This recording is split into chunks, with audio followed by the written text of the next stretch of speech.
6 साल के लंबे इंतजार के बाद आज उमर अब्दुल्ला जम्मू कश्मीर के 14वें मुख्यमंत्री के रूप में शपथ ले चुके हैं। उनके साथ 9 मंत्रियों की नई टीम ने भी शपथ ग्रहण करी है। उमर का ये मंत्रिमंडल न केवल अनुभव और युवा जोश का मिश्रण है, बल्कि इसमें क्षेत्रीय संतुलन का भी खास ध्यान रखा गया है, जिससे जम्मू और कश्मीर दोनों संभागों को उचित प्रतिनिधित्व मिल सके। मंत्रिमंडल में शामिल किए जाने वाले चेहरों में पुराने और अनुभवी नेताओं के साथ कुछ नए चेहरे भी शामिल हैं। नेशनल कॉन्फ्रेंस से सकीना इट्टू, अब्दुल रहीम राथर, हसनैन मसूदी, सुफैल्ला मीर, सुरेंद्र चौधरी और जावेद राणा जैसे नेताओं के नामों पर गंभीरता से विचार किया गया है। इन नेताओं का चयन उनके अनुभव, जनसमर्थन और राजनीतिक कद के आधार पर किया गया है। सकीना इट्टू का नाम इस मंत्रिमंडल में प्रमुख रूप से चर्चा में है। नेशनल कॉन्फ्रेंस की वरिष्ठ नेता और पूर्व मंत्री सकीना इट्टू ने दक्षिण कश्मीर के कुलगाम जिले की डीएच पोरा विधानसभा सीट पर जीत हासिल की थी। इस सीट पर उन्होंने पीडीपी के उम्मीदवार गुलजार अहमद को 17,449 वोटों के बड़े अंतर से हराकर अपनी राजनीतिक ताकत को साबित किया। सकीना का जन्म 5 दिसंबर 1970 को जम्मू और कश्मीर विधानसभा के पूर्व अध्यक्ष वली मोहम्मद इट्टू के घर कुलगाम जिले में हुआ था। राजनीतिक परिवार से होने के बावजूद उनका शुरुआती जीवन चिकित्सा क्षेत्र की ओर अग्रसर था। उन्होंने 1991 में जम्मू और कश्मीर राज्य स्कूल शिक्षा बोर्ड से इंटरमीडिएट की पढ़ाई पूरी की और बाद में एमबीबीएस की पढ़ाई के लिए दाखिला लिया। लेकिन एक बड़े पारिवारिक त्रासदी ने उनका जीवन बदल दिया। 18 मार्च 1994 को उनके पिता वली मोहम्मद की एक मस्जिद के बाहर जान ले ली गई थी, जिसने सकीना को राजनीति में कदम रखने के लिए प्रेरित किया।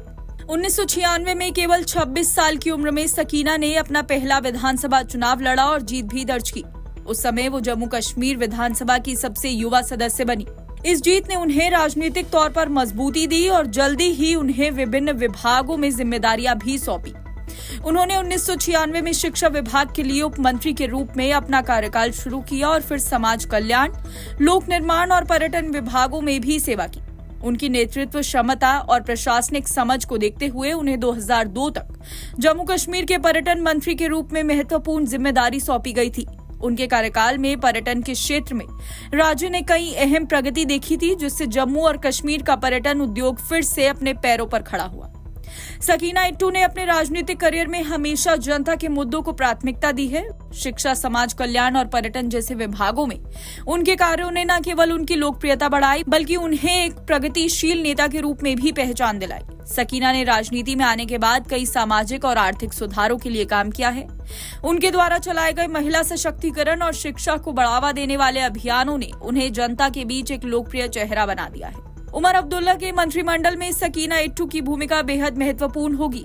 उनकी प्रशासनिक अनुभव और जनता के साथ उनके करीबी संबंधों को देखते हुए उन्हें संभवतः एक महत्वपूर्ण विभाग की जिम्मेदारी सौंपी जा सकती है। उम्मीद की जा रही है कि वो उमर अब्दुल्ला के नेतृत्व में जम्मू और कश्मीर के विकास और स्थिरता के लिए महत्वपूर्ण योगदान देंगी। नए मंत्रिमंडल के गठन के साथ ही जम्मू कश्मीर की राजनीति में एक नया अध्याय शुरू हो गया है, जहां सकीना इट्टू जैसे नेताओं की भूमिका राज्य के भविष्य को दिशा देने में अहम होगी।